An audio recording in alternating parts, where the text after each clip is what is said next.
அன்பு நண்பர்களுக்கு வணக்கம்.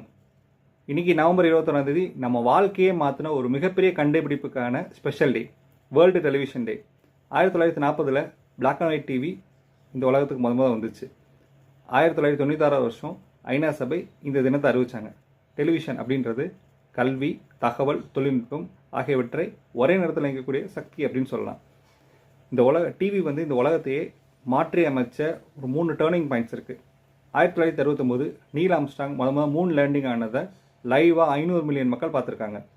1989 இந்தியாவில் உலகக்கோப்பை கிரிக்கெட், ஆசியா கோப்பை வெற்றி ஆகியவற்றை இந்திய மக்கள் எல்லாரும் ஒரே நேரத்தை பார்த்தது தான் மிகப்பெரிய ஒரு புரட்சின்னு சொல்கிறாங்க.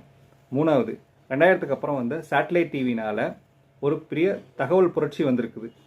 இந்த உலகத்தில் 1.7 பில்லியன் வீடுகளில் டிவி இருக்குது.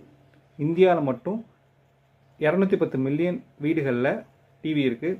செகண்ட் லார்ஜஸ்ட் டிவி பாப்புலேஷன் இந்தியாவில் தான் இருக்குது. ஒரு சராசரி மனிதன் ஒரு நாளைக்கு 3 மணி நேரம் டிவி பார்க்குறாங்க. ஒரு டிவைஸ், ஒரு ஸ்க்ரீன். ஆனால் அதோட பாதிப்பு ஒரு முழு தலைமுறையே இருக்குது. பொழுதுபோக்கு நம்ம குடும்பத்தை ஒன்றாக்கிறது. கல்வி நிறைய பேர் ஃப்யூச்சரை மாற்றிருக்கு. செய்தி உலகத்தை வீட்டுக்கே கொண்டாந்துருக்குது. ஸ்போர்ட்ஸ் ஒரே மொழியில் ஒரு நாட்டை இணைச்சிருக்கு அப்படின்னு சொல்லலாம். டிவின்றது ஒரு என்டர்டெயின்மெண்ட் மிஷின் மட்டும் இல்லை, விண்டோ டு த வேர்ல்டு. ஆனால் அதை நம்ம எப்படி பயன்படுத்துகிறோம் அப்படின்றதான் நம்ம ஃபியூச்சர் எழுதக்கூடிய ரிமோட் பட்டன். இந்த மாதிரி பயனுள்ள தகவலுக்கு நம்ம சேனல் லைக் பண்ணுங்கள், ஷேர் பண்ணுங்கள், சப்ஸ்கிரைப் பண்ணுங்கள். தேங்க்யூ.